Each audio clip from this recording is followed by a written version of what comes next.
আসসালামু আলাইকুম। আমরা এখন বরিশাল বোর্ড 2024-এ ত্রিকোণমিতির যে সৃজনশীলটা এসেছিল সেটা নিয়ে আলোচনা করব। আমাদের প্রথম প্রশ্নে রেডিয়ানে প্রকাশ করতে বলছে। আমরা জানি যে 1 ডিগ্রি হচ্ছে 60 মিনিট, 1 মিনিটে 60 সেকেন্ড, আবার 1 ডিগ্রি হচ্ছে পাইবে 180 রেডিয়ান। রেডিয়ানের সম্পর্ক যেহেতু ডিগ্রির সাথে, আমাকে এখানে সবগুলাকে কিন্তু আগে ডিগ্রিতে নিয়ে আসতে হবে। যদি আমাকে ডিগ্রিতে নিয়ে আসতে হয়, 20 ডিগ্রি থাকুক এখানে আছে 24, এখানে 35 মিনিট। এই মিনিটকে আগে আমাকে নিয়ে আসতে হবে কিসে? ঘন্টায়।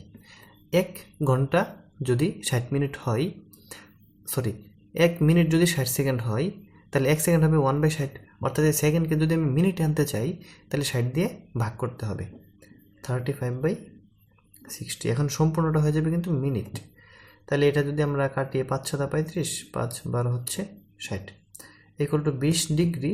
এখন নিচে থাকবে 12, 12 দিয়ে 24কে করতে হবে গুণ, 12 আর 24 গুণ করে 7 যোগ করলে হবে 295। এটা কিন্তু মিনিট। এখন আমি যদি এই মিনিটকে ডিগ্রিতে নিতে চাই, যেহেতু 1 মিনিটে 1 ডিগ্রি যেহেতু 60 মিনিট, তাইলে 1 ডিগ্রি যেহেতু 60 মিনিট, তাহলে 1 মিনিট হবে 1/60, তার মানে 60 দিয়ে ভাগ করতে হবে।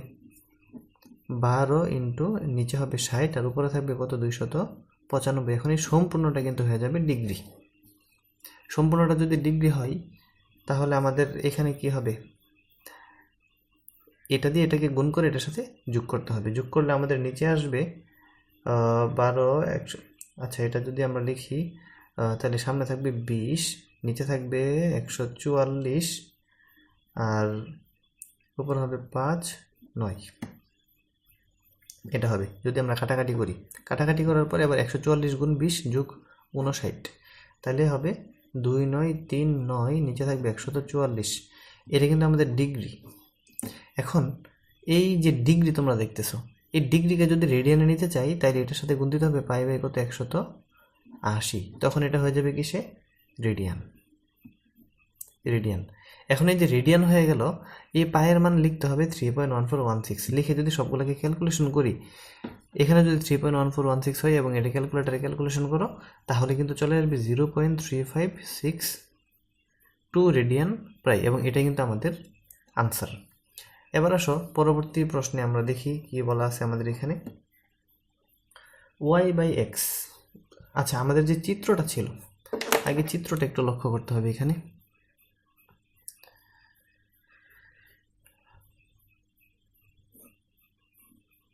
এ হচ্ছে আমাদের চিত্র আর এটা হলো আমাদের গ্রাফ।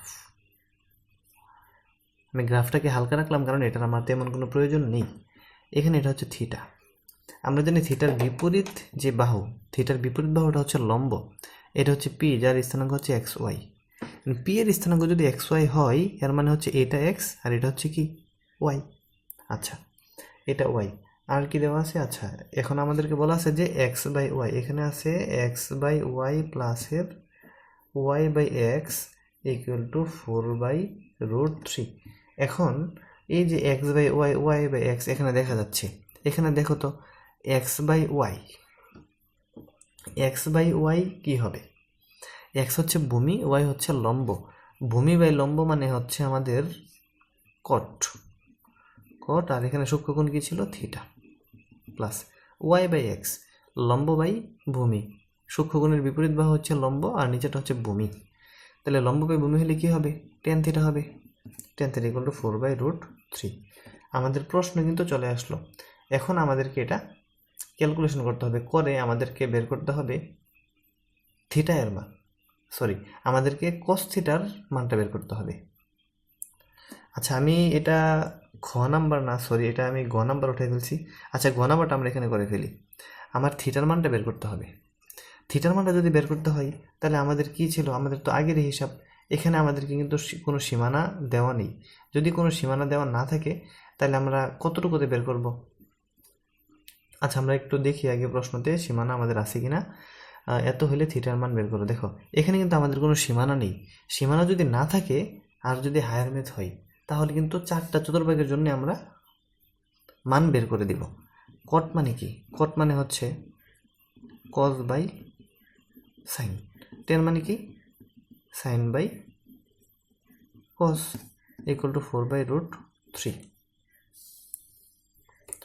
তারপর হচ্ছে আমাদের লসাগু হবে সাইন কজ, আর এটা হবে cos square plus sine square theta equal to কত 4/√3 এটা আসে। এখন আমরা এখানে দেখতে পাচ্ছি যে cos square plus sine square equal to কত 1, তাহলে গুণাগুণি গুণ করলে 4 sine theta into cos theta equal two কিন্তু √3 হয়। 4 sine theta cos theta equal two কিন্তু √3 হয়।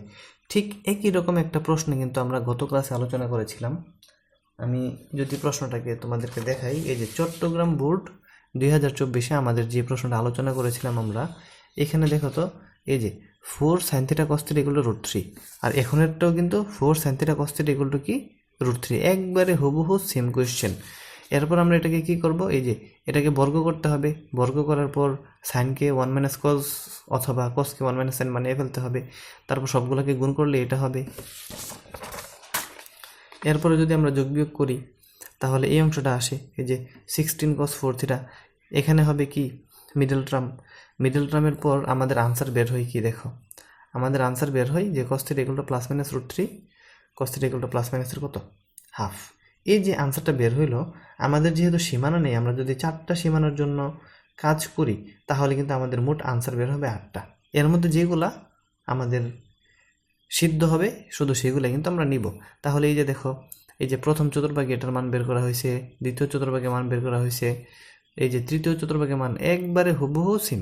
তো আমি এই অঙ্কটা আর এখানে করছি না, এটা আমি স্কিপ করছি। তোমরা আগের ক্লাসটা যদি দেখো তাহলে অবশ্যই এটা পারার কথা। তাহলে আমাদের খ নাম্বারটা স্কিপ হয়েছিল, চলে আসো আমরা খ নাম্বারে যাই। আমাদের খ নাম্বারে বলছে যে y/x। এখন y/x মানে কি, এই যে y/x মানে কি, আমরা একটু আগে লিখছিলাম 10, তাহলে এখানে আমরা সরাসরি লিখে ফেলি tan থিটা লিখলাম, প্লাস এখানে দিচ্ছে √x² + y² x। এখন এটা একটু আমাদেরকে দেখতে হবে, খেয়াল করো এই অংশটা তো আমি জানি না, এই অংশটাকে মনে মনে আমি পি ধরলাম, তাহলে আমি কি লিখতে পারি, অতিভুজ স্কোয়ার ইকুয়াল টু লম্ব স্কোয়ার যোগ ভূমি স্কোয়ার লিখলাম। বা আমি যদি উভয় পক্ষে রুট করি, P equal to √x² + y² হচ্ছে কিনা দেখো তো, অতিভুজের মান এখানে এটা হয় কিনা। আমার প্রশ্নে হয়েছে √x² + y² x, তার মানে এটা মানে কি অতিভুজ বাই ভূমি। এখন অতিভুজ বাই ভূমি মানে কি, আমরা জানি যে কজ হচ্ছে ভূমি বাই অতিভুজ, তাহলে কজের বিপরীতটা হচ্ছে সেক। সেক কি হবে, অতিভুজ বাই ভূমি হবে না, তাহলে কি এটার পরিবর্তে আমরা সেক লিখতে পারি। এই যে আমরা কি এখানে কি এই সেক থিটা লিখতে পারি কিনা দেখো তো, যদি সেক থিটা হয় এটার মান দেওয়া ছিল এ। এখন আমাদের এটা ক্যালকুলেশন করতে হবে, ক্যালকুলেশন করে আমাদের কস থিটার মান বের করতে হবে। আচ্ছা, আমাদের কি কস বের করতে বললো না কি বের করতে বললো, এটা এই মুহূর্তে আমাদের দেখার বিষয় না। আমরা যেটা দেখব সেটা হচ্ছে যে কস থিটা এর মানটা ওরা বের করছে 2a/a² + 1। আমি কাজটা কিভাবে করব সেটার ধারণা কিন্তু আমি এখান থেকে নিতে পারি। দেখো, আমার এখানে ছিল এ, এখানে আমি দেখতেছি a², তার মানে আমি এখান থেকে বুঝতে পারতেছি যে অঙ্কটা করার কোথাও না কোথাও গিয়ে আমাকে বর্গ করতে হবে। এরপর যেহেতু আমি +1 দেখতেছি, তার মানে নিচে একটা যোগ হয়েছে, অর্থাৎ যোজন বিয়োজন টাইপ কিছু একটা হবে। আমরা একটু সামনে গেলে কিন্তু এটা বুঝতে পারবো। তাহলে আসো এটাকে আমরা প্রথমে সাইন কোজে নিয়ে আসি। অবশ্যই আমাদের সবগুলো অঙ্ক সাইন কোজে যদি আমরা করি তাহলে কিন্তু খুব সহজভাবে আমরা করে ফেলতে পারবো। যদিও সহজ করতে গিয়ে কিছু অঙ্ক একটু বড় হতে পারে, কিন্তু নিয়ম কিন্তু সহজ। সেক মানে হচ্ছে 1/cos = a, তাহলে এটার লসাগু কি হবে, সাইন প্লাস 1/cos = a। এখন তো আমাদের আর এখানে কোনো কাজ নেই, যখনই আমাদের কোনো কাজ থাকবে না তখনই আমরা কি করে দিই, একটা হোল স্কোয়ার করে দিই। হোল স্কোয়ার যখন আমরা করে দিব, নিচে কি হয়ে যাবে, কজ স্কোয়ার হয়ে যাবে। কজ স্কোয়ারের সূত্র কি, 1 - sin স্কোয়ার থিটা, আর উপরে কি থাকবে 1 + sin থিটা হোল স্কোয়ার, এটা থাকবে = a² থাকবে। এখন আমি এই যে দেখতেছি 1 + sin theta whole square 1 - sin square theta, এখন এই যে 1 - sin স্কোয়ার থিটা এটাকে যদি আমি a² - b² এর সাথে তুলনা করি তাহলে আমার হবে a + b * a - b, আর উপরে আমার ছিল 1 + সাইন থিটা, এটা কয়বার? 2 বার, ইকুয়াল ছিল এ স্কোয়ার। এখন 1 + সাইন 1 + সাইন একটা যদি আমরা কাটি, তাহলে 1 - সাইন থাকতেছে এদিকে, আর উপরে থাকতেছে কত? 1 + sine equal to a square. দেখো এতটুক আমি করলাম। এখন এতটুক যে করলাম, করার পর এই যে আমার প্রশ্নটা দেখো, আমাদের কি চাইছিল? এ স্কোয়ার প্লাস 1, এ স্কোয়ার প্লাস 1। এখন এ স্কোয়ার প্লাস যদি 1 আনতে হয়, তাহলে যোজন বিয়োজন ছাড়া তো এর কোনো বিকল্প নেই। তাহলে এই জায়গাতে আমরা এখন কি করব? যোজন বিয়োজন করব। তাহলে যোজন বিয়োজন যদি আমরা করি, উপরে ছিল 1 + সাইন, তাহলে উপরে থাকবে 1 + সাইন, নিচেও থাকবে 1 + সাইন। কারণ যোজন বিয়োজনের সময় উপরেরটা সবসময় আগে লিখতে হয়। প্লাস 1 - সাইন, মাইনাসের 1 প্লাসের সাইন, মাইনাসের জন্য চিহ্নটা এটা পরিবর্তন হয়ে যাবে। এদিকে হবে এ স্কোয়ার প্লাস 1, এ স্কোয়ার মাইনাস 1। দেখো তো আমরা যোজন বিয়োজন করলাম। এখন এটাকে একটু ক্যালকুলেশন আমরা করি, করলে এখানে সাইন সাইন হবে 2 সাইন, উপরে থাকবে শুধু 2 equal to a square plus 1, A square minus 1। 2 2 কাটো, কাটলে 1/sin থাকবে। এটাকে চাইলে কজও লিখতে পারো, তো আমি কজ লিখলাম না, এটা 2 2 কাটলাম। এবং এটাকে আমি এখন, যেহেতু একটু প্রশ্নটা যদি আমি দেখাই, এ স্কোয়ার প্লাস 1 কিন্তু নিচে, এই যে দেখো আনসারের এ স্কোয়ার প্লাস 1টা নিচে, আমার এখানে এ স্কোয়ার প্লাস 1টা কোথায়? উপরে। তাহলে এটাকে আমি আগে নিচে নিয়ে নিই, অর্থাৎ উভয়পক্ষে ব্যস্তকরণ করে ফেলতে হবে। তাহলে সাইন নিচ থেকে চলে যাবে কোথায়? উপরে। এখানে উপরে আসবে -1 আর নিচে আসবে এ স্কোয়ার প্লাস 1। এতটুকু আমি চলে আসলাম। এখন এতটুকু যে আসলাম, আমার আনসার তো হইল না, অর্থাৎ আমার এ স্কোয়ার প্লাস 1 মিলছে, কিন্তু উপরে তো এটা হয় নাই। তাহলে আমার আরেকটু কাজ করতে হবে। কাজটা কি? বাম পাশে থাকবে কস, কিন্তু আমি দেখতেছি সাইন। আমি যদি কোনোভাবে সাইনের পরিবর্তে সাইন স্কোয়ার লিখতে পারি, তাহলেই তো 1 - cos স্কোয়ার আমি লিখতে পারি। এর মানে হলো আমার এই মুহূর্তে উভয়পক্ষে কী করতে হবে? বর্গ করতে হবে। করলাম বর্গ। এখন বর্গ করার কারণে আমার সাইন হয়ে যাবে সাইন স্কোয়ার। সাইন স্কোয়ার মানে হচ্ছে 1 - cos স্কোয়ার। আর এদিকে দেখো তো, বর্গ করার কারণে কি হইল? এই যে এ স্কোয়ার মাইনাস 1 হোল স্কোয়ার, এ স্কোয়ার প্লাস 1 হোল স্কোয়ার, এইভাবে থাক। এখন এই যে দেখতেছো, আমি যদি উভয়পক্ষে মাইনাস দিয়ে গুণ করি, মাইনাস প্লাস মাইনাস, কস যদি আমি এই পাশে রাখি, তাহলে হবে 1 মাইনাস এই যে এ স্কোয়ার, সরি -1 এ স্কোয়ার প্লাস 1। এতটুকু বুঝতে পারছো কিনা দেখো, একদম সিম্পল। আমি এখানে কোনো কাজই করিনি, শুধু পক্ষান্তর করলাম। এখন বাম পাশে কোনো কাজ করার দরকার নেই, ডান পাশে একটু কাজ করো। এটা যদি লসাগু হয়, এ স্কোয়ার প্লাস 1 স্কোয়ার হবে হোল স্কোয়ার, এটা দিয়ে এটাকে গুণ করলে A square plus 1 whole square minus যা আছে তাই থাকবে A square minus 1 whole square. এখন এটাকে আমরা কি লিখতে পারি? A square minus B square, এটা A plus B into A minus B, A plus B into A minus B লিখলাম। নিচে থাকবে A square plus 1 whole square. এখন উপরে কাটাকাটি গেলে কি হয়? এ স্কোয়ার হচ্ছে আমার 2a স্কোয়ার, আর এখানে হচ্ছে প্লাসের 1 ইন্টু কত? 2। আর নিচে থাকবে কত? A square plus 1 whole square. এখন এটাকে আমি কি লিখতে পারি? 4a square by a square plus 1 whole square. দেখো তো, আর সামনে কি ছিল আমার? cos স্কোয়ার ছিল। উভয় পক্ষে যদি আমি রুট করে ফেলি, তাহলে এটা হয়ে যাবে কত? cos। আর এদিকে রুট করার কারণে 4 হয়ে যাবে 2, এ হয়ে যাবে শুধু এ। আর নিচের এই স্কোয়ারটা কাটা যাবে, শুধু থাকবে কি? এ স্কোয়ার প্লাস 1। এটাই কিন্তু আমাদেরকে প্রমাণ করতে বলছে। দেখো একদম সিম্পল।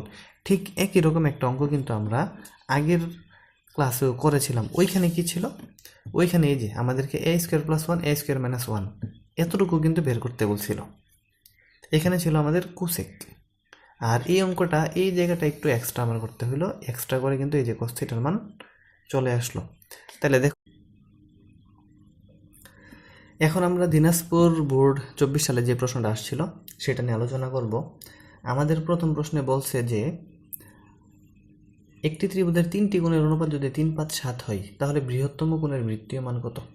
আচ্ছা, এই ধরনের প্রশ্নগুলো তোমরা কিভাবে করবে সেটা একটু খেয়াল করো। যদি কোনো কিছুর অনুপাত দেয়, তাহলে তার সাধারণ রাশি আমাদেরকে কিন্তু ধরতে হবে। তাহলে আমি ধরি এখানে কিন্তু 3টা অনুপাত কত, 3, 5, 7। এটা আমি ধরি যে তাদের যে সাধারণ অনুপাত সেটা হচ্ছে এক্স অথবা এক্সসি, একটা ধরলেই কিন্তু হবে। তো ধর আমি এক্স ধরলাম এখানে। আমি যদি এক্স ধরি তাহলে 3 হয়ে যাবে কত, 3x, 5 হয়ে যাবে কত, 5x, আর এটা হবে 7x। একটা ত্রিভুজের 3 বাহু কিন্তু ধরা হয়ে গেল, সরি 3 কোণ, একটা হচ্ছে 3x, একটা 5x, একটা 7x। এখন আমাদেরকে বলছে যে বৃহত্তম কোণের বৃত্তীয় মান কত। আমরা দেখতেছি যে এই জায়গার এটা হচ্ছে বৃহত্তম কোণ, তার মানে আমার 7x এর মানটা বের করতে হবে।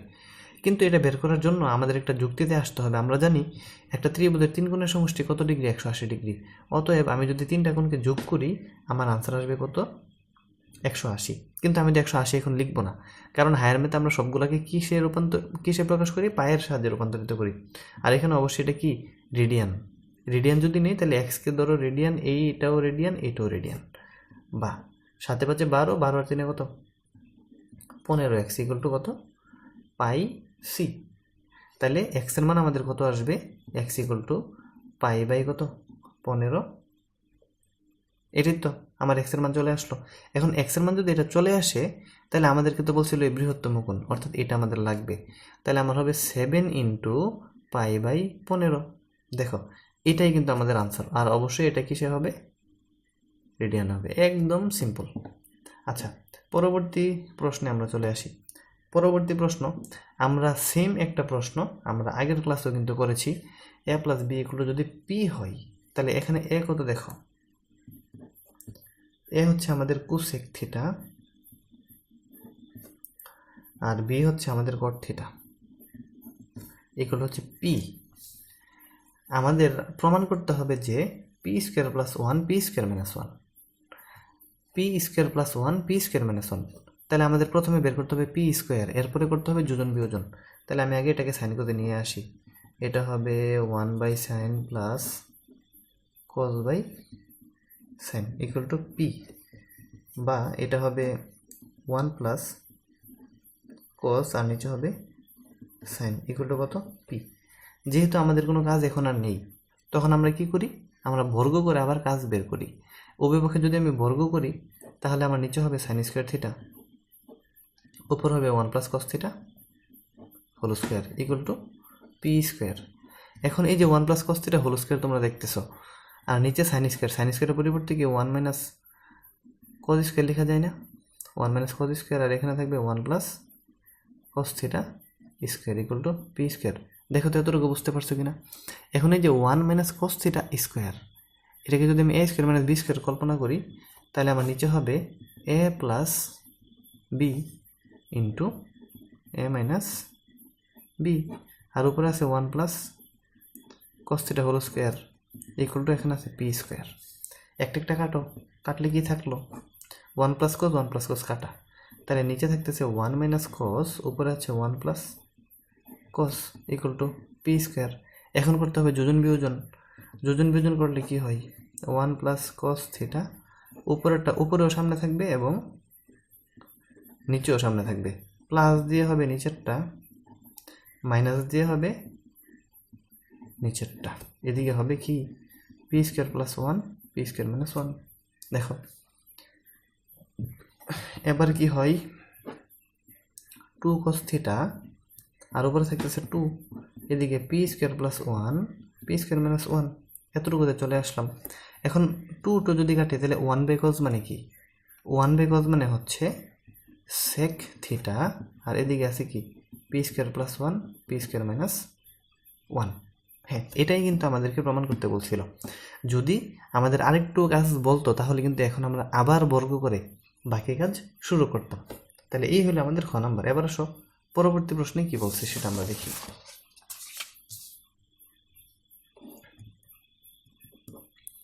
আমাদের ঘ নাম্বারে বলছে 3a স্কোয়ার, এ যেহেতু কোসেক আমি সরাসরি লিখে ফেলি, 3 কোসেক স্কোয়ার থিটা। তারপর বলছে আমাদের প্লাস 2b স্কোয়ার, তাহলে বি হচ্ছে কট, 2 cot square theta equal two এটার মান দিচ্ছে 18। 18 হলে থিটার মান বের করতে হবে। তাহলে আমরা আগে এটাকে একটু ক্যালকুলেশন করি। আমাদের থিটার মান বের করার জন্য সবসময় যেটা করতে হয় সেটা হচ্ছে এই দুইটাকে একরকম বানাতে হয়, হয় দুইটা কোসেক হবে, না হয় দুইটা কট হবে।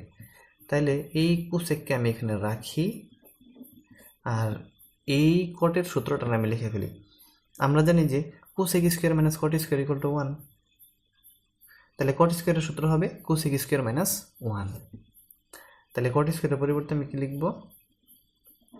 Cosec square minus 1 equal to 18। এখন একটু ক্যালকুলেশন করো, এই যে 3 কোসেক আর এই যে 2 কোসেক, তাহলে কতটা? 5 কোসেক।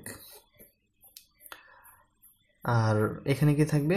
মাইনাসের 2 মাইনাসের 18 মাইনাসের 20, মানে 2 যদি ওই পাশে যায় তাহলে প্লাসের 20, বা cosec square theta equal two 5 দিয়ে 20কে ভাগ করলে কত? 4।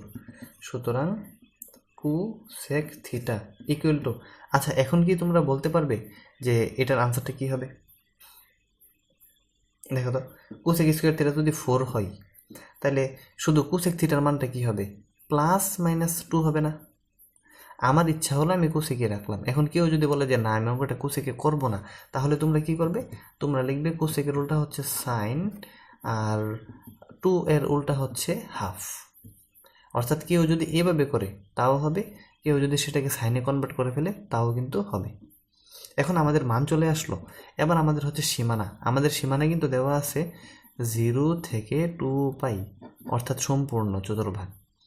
সাইনের ক্ষেত্রে আমরা জানি প্রথম দুইটা হচ্ছে পজিটিভ, শেষের দুইটা হচ্ছে কি নেগেটিভ।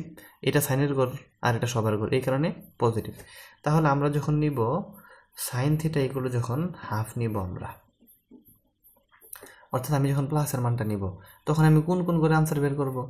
প্রথম এবং দ্বিতীয়। তাহলে লিখি আমি প্রথম চতুর্ভাগে। প্রথম চতুর্ভাগে কি হবে? Sine theta equal to sine কতর মান? হাফ, 30 মানে কত? π/6। সুতরাং থিটা ইকুয়াল টু π/6 হয়ে গেল। এবার আমি বের করবো কোথায়? দ্বিতীয়তে। দ্বিতীয় চতুর্ভাগে কি হবে? সাইন থিটা ইকুয়াল টু, এটাও কি হবে? সাইন π/6 হবে, লিখলাম π/6 ইকুয়াল টু কি হবে? সাইন π/2। এখন দেখো তো, দ্বিতীয় চতুর্ভাগে আসতে হলে আমাকে কিভাবে আসতে হয়?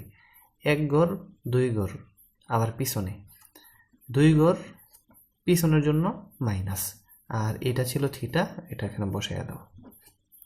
তাহলে এই সাইন সাইন কাটো, তাহলে থিটা ইকুয়াল টু কি হয়? এই যে 2 কাটা গেলে π-π/6, π-π/6 ইকুয়াল টু 6π - π, 5π/6। এটাই তো আনসার। এবার আসো তৃতীয় চতুর্ভাগে কি হয়? তৃতীয় চতুর্ভাগে হচ্ছে sine theta equal to sine π/6ই তো থাকবে। এখানে কি হবে দেখো, আমি হিসাব করছিলাম কিভাবে? 1 2, পিছনে গিয়ে আমি দ্বিতীয় ঘর পাইছি। আমি যদি 1 2 সামনে চলে আসি তাহলে আমি তৃতীয়টা পেয়ে যাব। তাহলে 1 2 আর সামনে আসার জন্য প্লাস, 2 দিয়ে প্লাস, অর্থাৎ এটা হবে এই যে 2, এদিকে হবে কি প্লাস, আর এখানে থাকবে π/2। তাহলে এই সাইন সাইন কাটো, কাটলে থিটা ইকুয়াল টু কি আসে? 2 2 কাটা π + π/6, 2 2 কাটো, π + π/6 ইকুয়াল টু 6π + π মানে 7π/6। এখন আসো চতুর্থ চতুর্ভাগে। Sine theta equal to sine π/6। আচ্ছা একটা বিষয় এখানে লক্ষ্য করো, প্রথম আর দ্বিতীয় চতুর্ভাগে হচ্ছে কোন সময়? প্লাসের মান। আর যখন তৃতীয় আর চতুর্ভাগ হবে, তৃতীয় আর চতুর্থ, তখন হবে সাইন থিটা ইকুয়াল টু মাইনাসের হাফ হলে। এখন আমি এখানে প্লাস লিখলাম, এখানেও প্লাস, তো এই মাইনাসটা গেল কোথায়? এই মাইনাসের জন্যই তো এই যে কোয়াড্রেট, এই যে মাইনাস মাইনাস, এখানে মাইনাস আছে দেখেই তো আমি তৃতীয় এবং চতুর্থতে হিসাব করতেছি। তো মাইনাসের জন্য যেহেতু আমি তৃতীয় করে বা চতুর্থ করে ঢুকলাম, আমার তো আবার নতুন করে মাইনাস দেওয়ার কোনো প্রয়োজন নেই। তাহলে এটা কি হবে? চতুর্থ করে গেলে কিভাবে হিসাবটা হবে দেখো, 1 2 3 4, একটু পিছনে মাইনাস, তাহলে হবে 4 × π/2, এরপরে কি মাইনাসের π/6। তাহলে সাইন সাইন কাটো, থিটা ইকুয়াল টু 2π মাইনাসের π/6, ইকুয়াল টু 6 দুগুণে 12 মাইনাস 1 11 পাই বাই 6। তাহলে আমার আনসার কি হচ্ছে 11 পাই বাই 6, এদিকে হচ্ছে 7 পাই বাই 6, এদিকে হচ্ছে 5 পাই বাই 6, আর এদিকে হচ্ছে কত পাই বাই 6। এই চারটাই কিন্তু আমার আনসার। এখানে একটা বিষয় আমি তোমাদেরকে আবার রিপিট করি, আমি কিন্তু 4 দিয়ে মাইনাস দিলাম, আমি কিন্তু 3 দিয়ে প্লাস দিলেও এটা পারতাম। এই যে 1 2 3 দিয়ে প্লাস দিলে পারতাম। 3 যেহেতু বেজোড় সংখ্যা, এই কারণে আমি বেজোড় সংখ্যাকে নিতে পারবো না, তখন আর সাইন সাইন থাকবে না, হয়ে যাবে কস। এগুলো কিন্তু বেসিক ক্লাসে আলোচনা করা আছে, আগের সৃজনশীলগুলোতে আলোচনা করা আছে। যদি এই অংশটাতে তোমাদের বুঝতে কোনো প্রবলেম হয়, তাহলে একদম প্রথম যে ক্লাসটা আছে আমার প্লে লিস্টে, কোয়াড্রেটের যে হিসাবটা, সেটা একটু তোমরা কষ্ট করে যদি দেখে আসো, তাহলে এই সমস্যাগুলো অন্ততপক্ষে তোমাদের আর হবে না।